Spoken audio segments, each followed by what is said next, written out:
한 여인에 대한 이야기가 있습니다. 한 나라의 왕과 인연을 맺게 된 여인은요, 불행하게도 결혼한 지 1년 만에 죽음을 맞이하게 됩니다. 근데 이제 그 왕비를 너무너무 사랑했던 이 왕이 너무 슬퍼서 이 왕비의 무덤을 아주 정성스럽게 만들었고요. 그리고 그 무덤 곁에 자신의 조각상을 세워가지고 동상을 세웠습니다. 그리고 1년 후에 또 사랑하는 아내를 기억하면서 왕비의 무덤 곁에 왕가를 상징하는 호랑이 동상도 세웠습니다. 그리고 또다시 1년 후 기일이 되었을 때 무덤 곁에 죽은 영혼들을 위로하기 위한 웅장하고 멋있는 성과 별장, 그리고 아름다운 조각들을 사이사이에 만들어 놓았습니다. 이렇게 완성된 그 무덤가를 내려보면서 왕은 흡족하게 그지없었죠. 그러던 어느 날 근데 왕이 무덤을 내려보던 그 왕의 눈에 웅장한 성과 별장과 온갖 조각상들, 아름다운 조각상들 사이에 놓여있는 그 초라한 무덤이 눈에 되게 거슬리는 것입니다. 그래서 신하를 불러서 저 무덤을 당장 치워버리라, 그런 명령을 내렸다는 것입니다. 여러분, 이 이야기는 영국의 소설가 웰스의 단편소설 무덤이라고 하는 소설의 줄거리입니다. 사랑하는 여러분, 앞서 나눴던 이야기했던 이야기 속에 웅장한 성과 아름다운 별장과 그리고 그 수많은 아름다운 조각들은 본래 무엇을 위해서 존재해야 하는 것이죠? 무덤. 누가 묻혀 있는 무덤이죠? 사랑하는 내 안에 왕비가 묻혀 있는 무덤을 위해서 존재해야 했던 것이죠.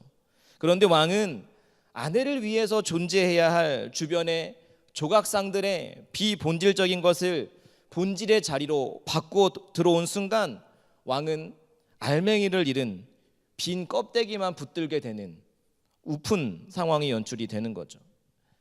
이와 비슷하게 율법의 정신이라는 본질이 아닌 형식에 치중하여서 껍데기만, 겉모습만을 포장하다가 그만 회개의 통로, 회개를 통한 천국의 문으로 인도해야 할 이들이 오히려 천국 문을 닫아버리고 자기도 들어가지 않고 들어가고자 하는 사람들도 막아서는 실패한 이들.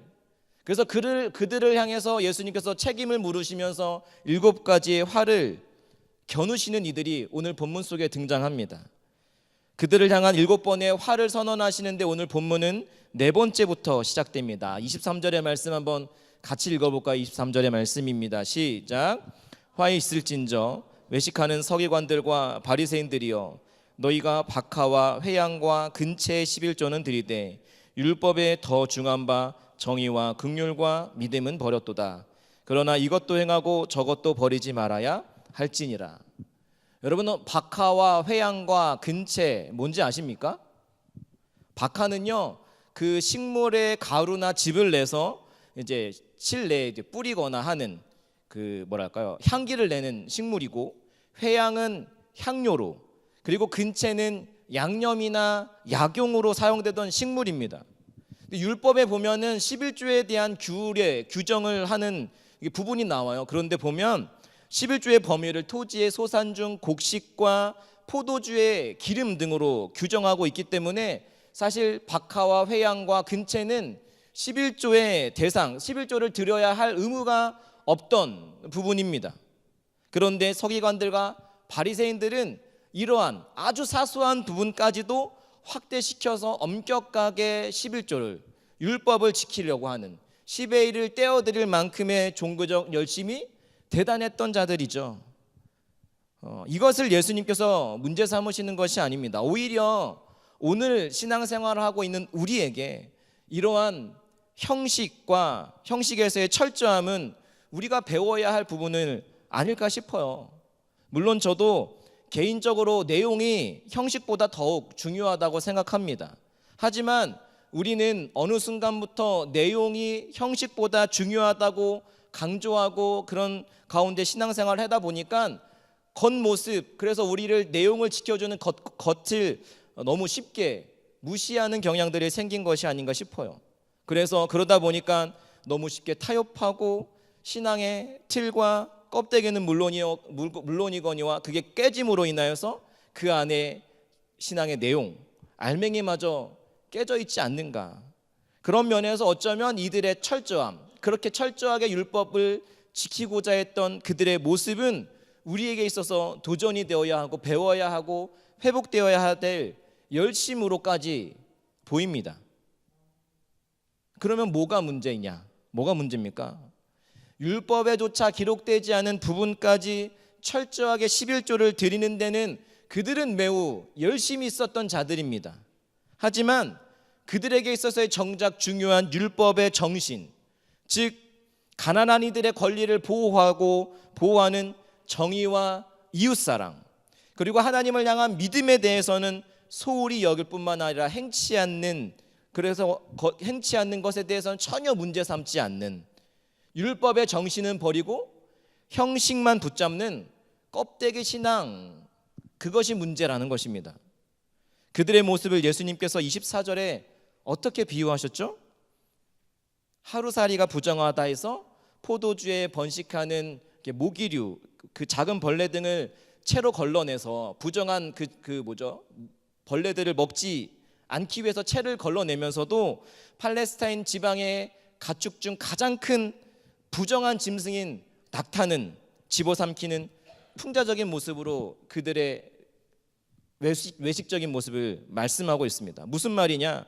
서기관들과 바리새인들은 율법의 사소한 것에 대해서는 온 신경을 곤두세우며 철저하게 지키며 살아왔지만 율법의 정신, 그 속에 담겨있는 하나님의 뜻을 범하는 데는 아무런 양심의 가책도 없는 영적으로 눈먼 자들이었다는 것입니다. 그럼 미가서 6장 8절 하반절에 보면은 여호와께서 내게 구하시는 것은 오직 정의를 행하며 인자를 사랑하며 겸손하게 내 하나님과 함께 행하는 것이 아니냐. 하나님은 일찍이 미가 선지자를 통해서 경건한 신앙심이 없는 형식적이고 외식적으로 드러나는 종교적 행위를 기뻐하지 않으시고 오직 정의와 공의와 자비와 긍휼, 그리고 신실한 믿음, 신앙의 내용, 율법의 정신, 그것을 더 기뻐하신다고 말씀하셨습니다. 그럼에도 불구하고 서기관들과 바리새인들은 율법의 정신인 알매기는 헌신짝처럼 내동댕이 쳐버리고 형식적이고 의식적인 겉껍데기 포장에만 열심하는 모습으로 서 있었다라고 하는 것입니다. 사랑하는 여러분, 이들과 같이 우리에게도 본래의 취지는 외면한 채 그 형식이나 행위만 중요하게 여기는 그런 모습들은 없습니까?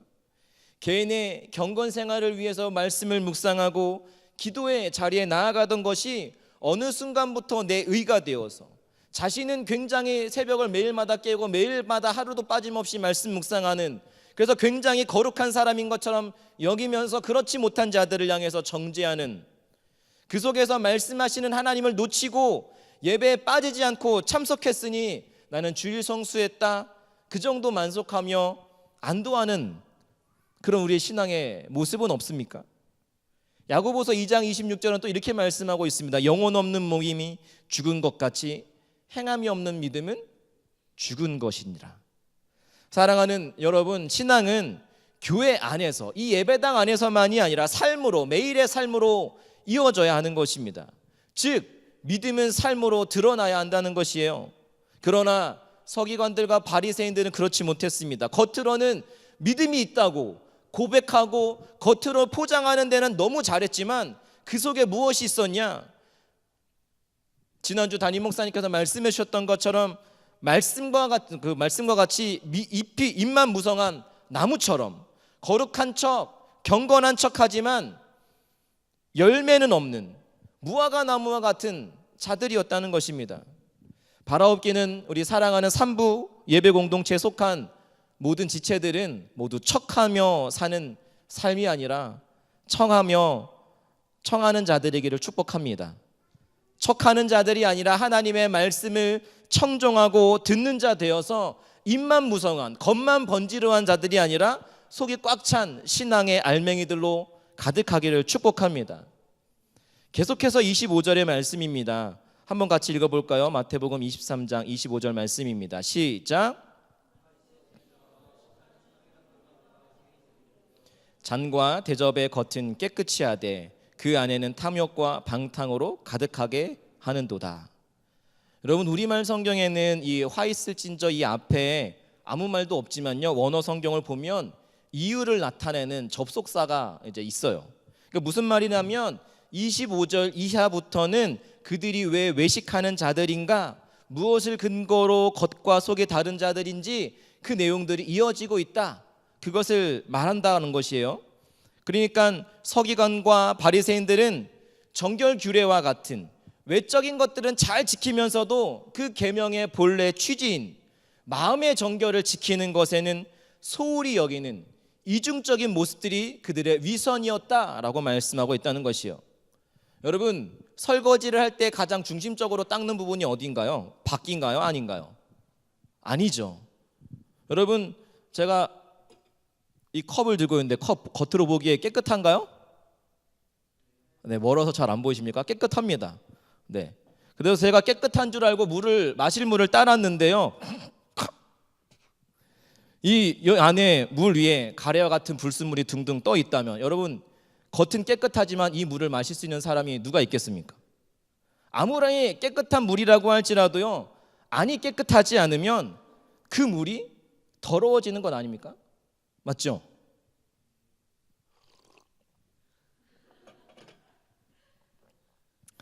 네, 괜찮아요. 진짜 안 뱉었습니다. 그런데도 당시 서기관들과 바리새인들은요, 더 중요한 그릇의 안, 즉 자신의 마음과 또 이웃 사랑을 실천하는 데는 조금도 관심을 두지 않고, 회당과 거리에서 사람들이 보도록 자신은 의로운 사람이며 그런 것을 드러내기 위해서 구제하는 데는 앞장서고, 그 누구보다도 정결 예식을 잘 따르는 정결한 척 가면을 쓰고 겉껍데기만 포장하는데 온통 신경을 쏟는 삶이었다는 것이에요. 하지만 그들은 실상은 가난한 과부의 가산과 음식물을 부당하게 빼앗는, 그래서 그것들로 자기 배를 불리는 탐욕과 방탕으로 가득한 악인 중에 악인, 쓰레기 오브 쓰레기, 겉은 깨끗했을지 몰라도 속은 부패한 삶이었다는 것입니다. 이런 자들을 향해서 예수님께서 계속해서 뭐라고 말씀하시냐? 26절의 말씀입니다. 함께 읽겠습니다. 시작. 눈먼 바리새인이여, 그리하면 겉도 깨끗하리라. 먼저 안을 깨끗이 하라고 하시는 것입니다. 예수님께서 의식적인 부분들을 소홀히 하라, 그 말씀이 아닙니다. 그렇게 해도 좋다라고 말씀하시는 것이 아닙니다. 이 말은 외적인 면에 관심을 두고 너희가 철저히 지키는 것만큼, 그 열심만큼이나 자신의 부패한 마음과 이웃사랑을 실천하지 않는 그들을 지적하시는 것이죠.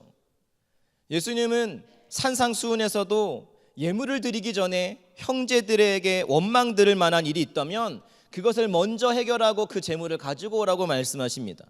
그러니까 예수님은 종교적, 외적인 종교의 행위보다 내적인 성결과 주님께서 허락하신 관계 속에서의 화목함을, 그들이 실제 살아가고 있는 삶에서의 모습이 어떠한가, 그것에 더 중요함을 말씀하셨다는 것입니다.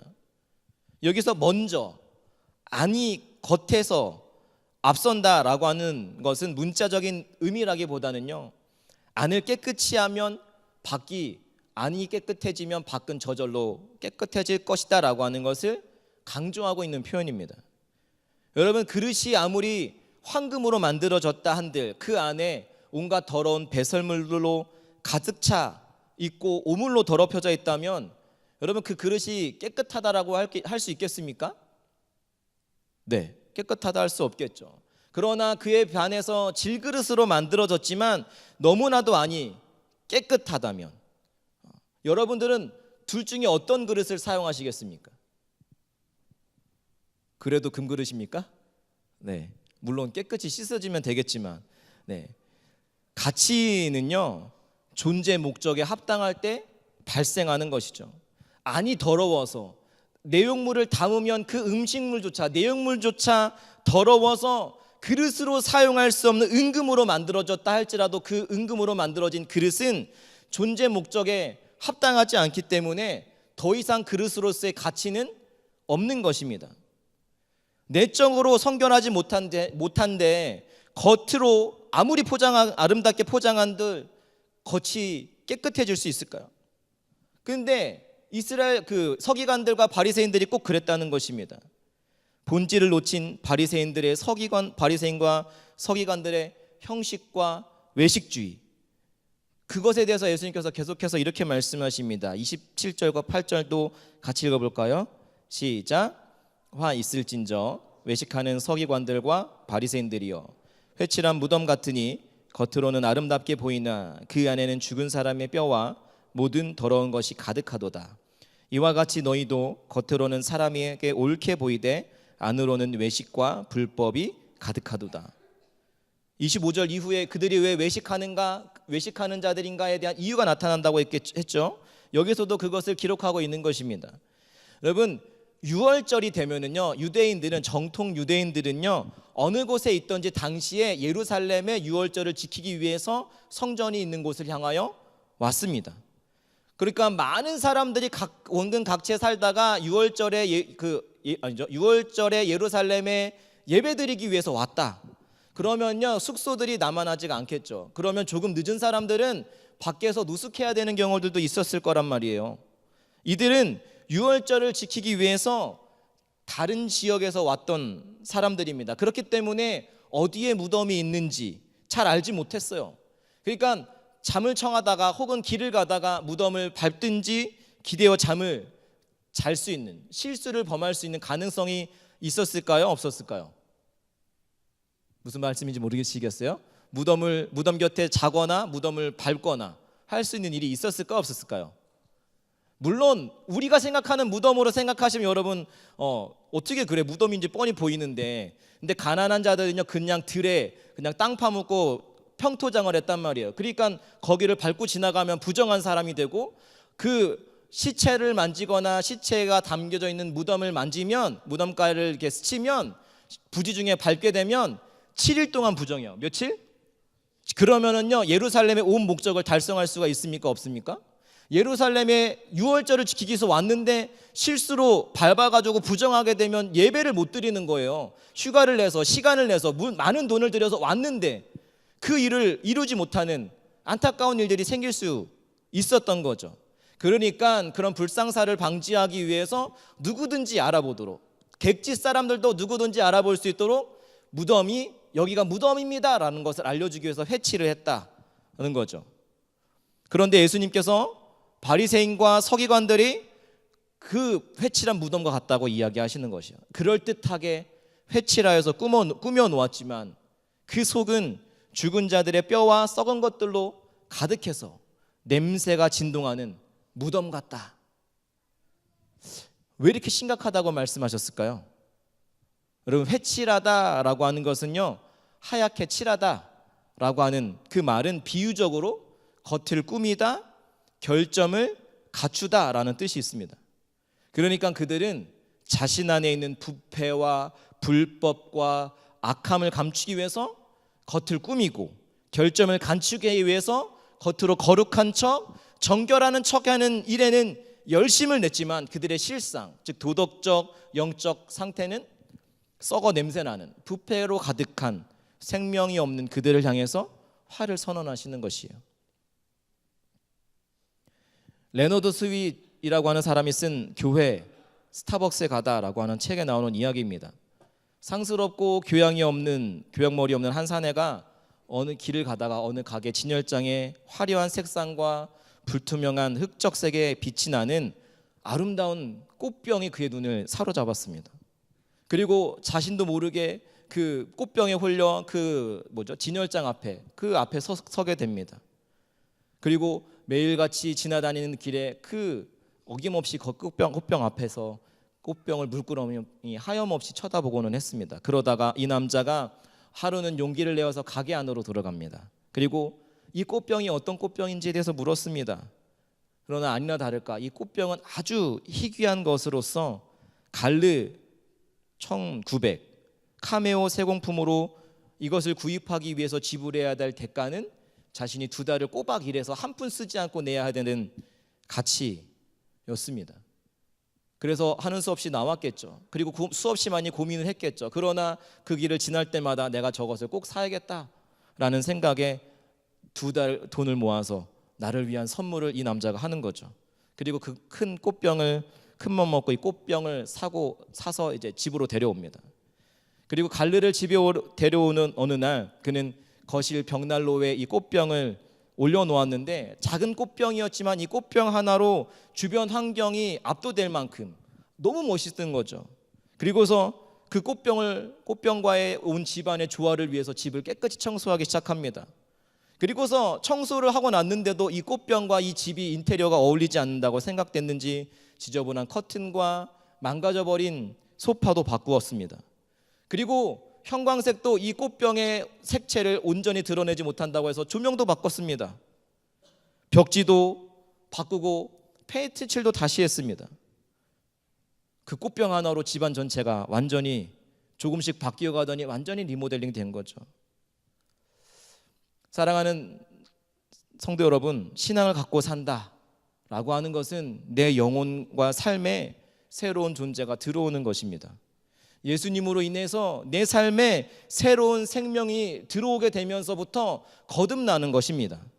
예수 그리스도, 여러분, 그분이 우리의 인생의 한복판의 주인공으로 들어오셨으면 여러분 믿으십니까?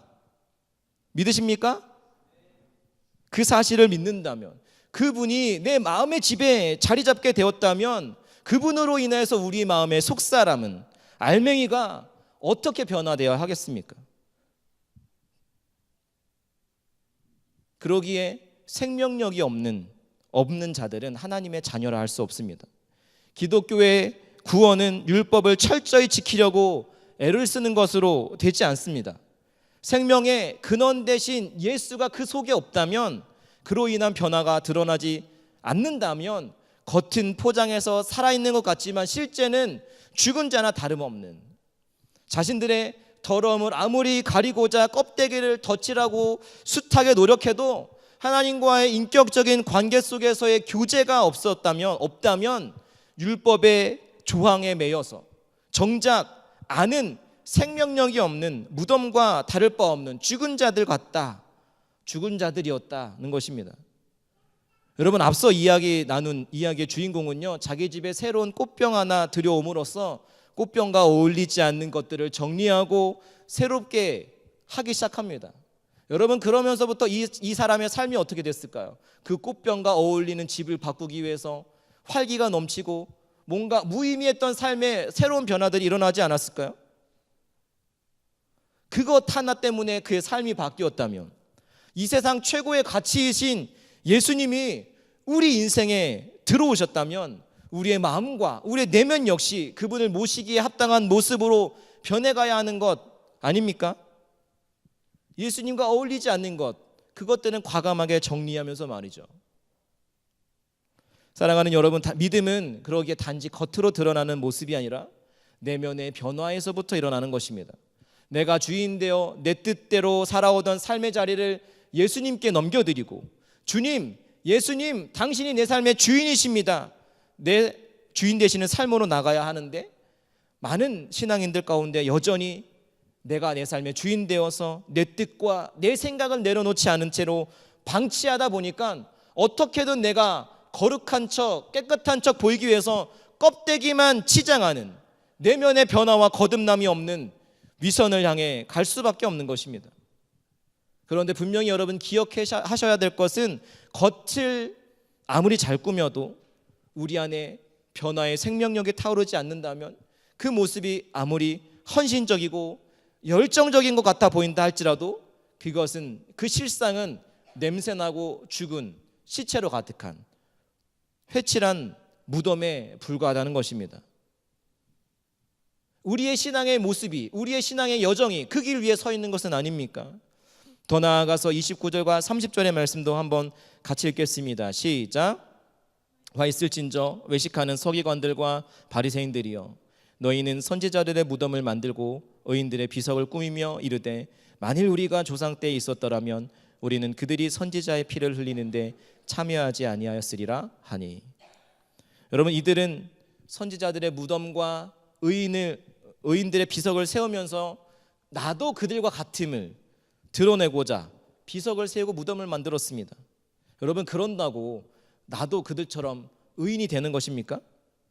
그런데 많은 신앙인들이 이와 같은 어리석음을 범하는 것 같아요. 우리 아버지가 목사님이니까, 어머니가 권사님으로서 교회 봉사도 많이 하고 기도도 진짜 많이 하시기 때문에 나는 이만큼만 해도 된다고 생각하는 어리석은 생각들을 갖는 이들이 많이 있는 거죠. 전도하다 보면 예수 믿으세요, 교회 다니세요 라고 하면 우리 어머니가 권사님이세요, 우리 아버지가 장로님이세요, 그래서 자기는 신앙생활 하지 않아도 되는 것처럼 이야기하는 이들이 있다는 거죠. 그러면서 이들은 이렇게 얘기하는 거죠. 만일 우리가 과거의 조상들과 같이 그때 존재했다면 선지자와 의인들을 죽이는 일은 하지 않았을 것입니다. 호언장담하는 거죠. 왜? 과거의 조상들보다 우리의 겉으로 드러나는 모습이 종교적으로나 도덕적으로나 조상들보다 더 우월하기 때문이라는 것입니다. 이렇게 이야기하는 이들을 향해서 예수님께서 내리시는 결론이 뭔지 아십니까? 31절과 33절입니다. 한 번 더 읽겠습니다. 시작.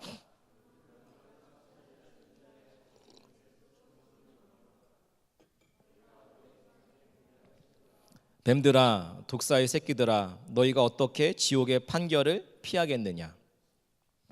자기들의 책임을 인정하지 않고 조상의 혈통만을 자랑하면서 그들의 허물을 비난하는 그들을 향해서 너희가 조상들의 분량을 채우라고 이야기합니다.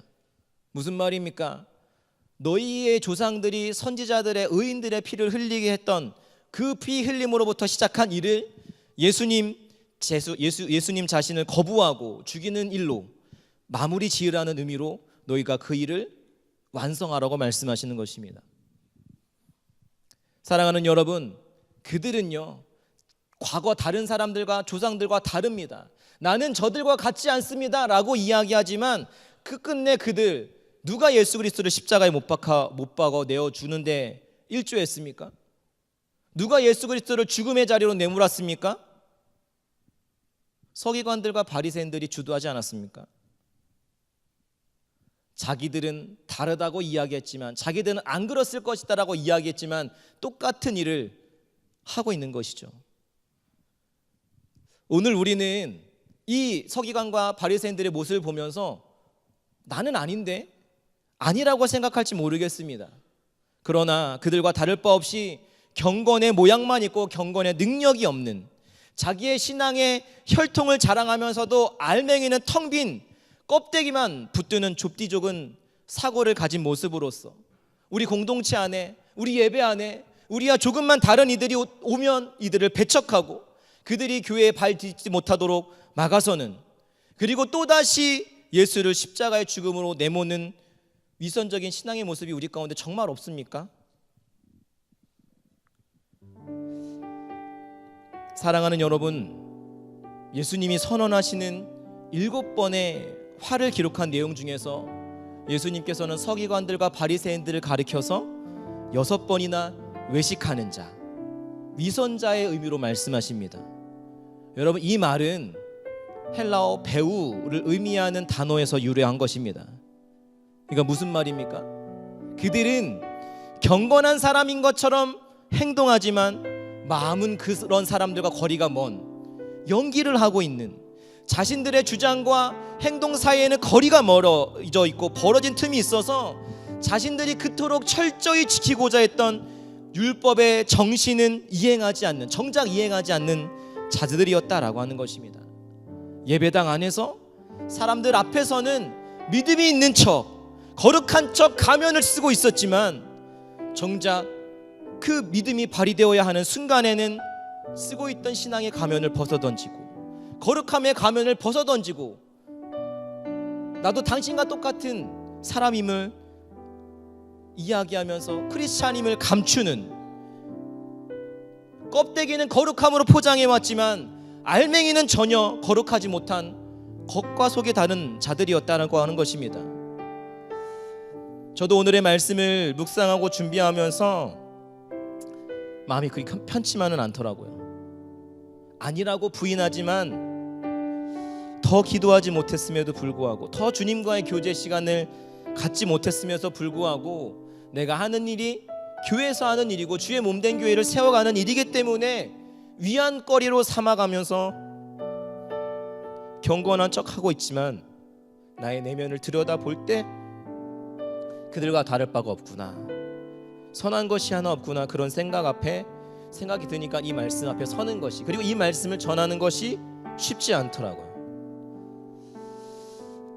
사랑하는 여러분, 오늘 이 시간 이 말씀 앞에 서는 것 쉽지 않겠지만 이 말씀 앞에 여러분들 자신을 세워놓고 직면하는 시간들을 갖기를 원합니다. 마음에 찔림이 있고 울림이 있다면 고통스럽지만 다행인 것입니다. 왜냐하면 영적인 것들이 있어서 정말 중요한 것들을 보지 못하는 것과 내부의 부패를 가면으로 가리는 경건한 외관은요, 저희를 더욱더 주님 앞으로 나아가지 못하도록 막아서는 치명적인 바이러스에 감염되었다라고 하는 것이기 때문입니다. 그런데 내 마음에 찔림이 있고, 내 마음이 심히 부패했구나, 내가 그들과 다르지 않구나, 주님 앞에 설 수 없는 자임을 고백하지만 그럼에도 불구하고 주님 앞에 나아가고자 하는 그들, 주님께서는 안아주실 줄로 믿습니다. 그리고 내가 너를 기다렸다고 주님께서는 분명히 말씀하실 것입니다. 그리고 너의 부패함, 너의 어떠한 노력과 행위로, 종교적 열심으로는 할 수 없었지만 보라, 이전 것은 지나갔으니 새 것이 되었도다. 아멘. 보라, 이전 것은 지나갔으니 새 것이 되었도다. 주님께서는 우리의 삶을 완전히 새로운 피조물로 바꾸어 가실 줄로 믿습니다. 그러기에 이 시간 다른 사람 볼 것 없이, 주님, 제가 서기관과 바리새인입니다. 말씀을 통해 내 속을 들여다보니 껍데기 신앙, 탐욕과 방탕으로 가득한 눈먼 신앙, 겉과 속에 다른 위선의 신앙으로 가득 차 있음을 고백하며 돌아가니 용서하여 주시옵소서. 오늘과 내일의 삶이 어제의 연장이 되지 않기를 소원하며 선한 것이 하나 없는 부패한 죄인이지만 주님 앞에 나아갑니다. 주님, 저희를 새롭게 하여 주시고 주님 마음을 허락하여 주시옵소서. 그러므로 우리 안에 내면의 정결함이 겉까지 성결함으로 드러나는 복된 삶으로 인도하여 주시옵소서. 겉만 치장하는 가면을 벗고 이제 주 앞에 새로운 삶을 살기를 시작하기 원합니다. 그런 마음으로 함께 이 시간 같이 기도하지 않으시겠습니까? 물론 껍데기 없이는 알맹이를 담을 수 없습니다. 그러나 알맹이보다 껍데기에 더 많은 가치를 두고 더 많은 투자를 한다면 그것은 분명 잘못된 것입니다. 알맹이의 가치, 그 본질을 인정하는 것, 그것을 우리 안에 채우기 시작하는 것에서부터 우리가 겉과 속이 다름이 없는 하나님의 마음에 합한 자들로 서게 되는 신앙의 첫걸음인 것이죠. 너희가 어느 때까지 둘 사이에서, 여호와와 바알 사이에서 머뭇머뭇하려느냐? 엘리야 선지자를 통하여서 책망하신 하나님 앞에, 하나님 음성 앞에 서기를 원합니다. 언제까지 너희가 알맹이와 껍질 사이에서 방황하겠느냐? 언제까지 본질과 비본질 사이에서 머뭇거리겠느냐? 주님께서 안타까워하는 말씀 앞에 껍데기를 벗어던질 줄 아는 용기, 그것이 우리에게 가장 절실하게 요청되는 우리의 결단의 고백인 줄로 믿습니다. 이 시간 함께 같이 기도합니다. 주님, 오늘 이 시간 껍데기를 벗어던지기를 원합니다. 본질인 예수님을 잃어버리지 않는 교회, 예수님을 잃어버리지 않는 생명력으로 가득한 신앙인으로 서기를 갈망합니다. 그 마음을 담아서 함께 같이 기도하겠습니다. 기도합니다.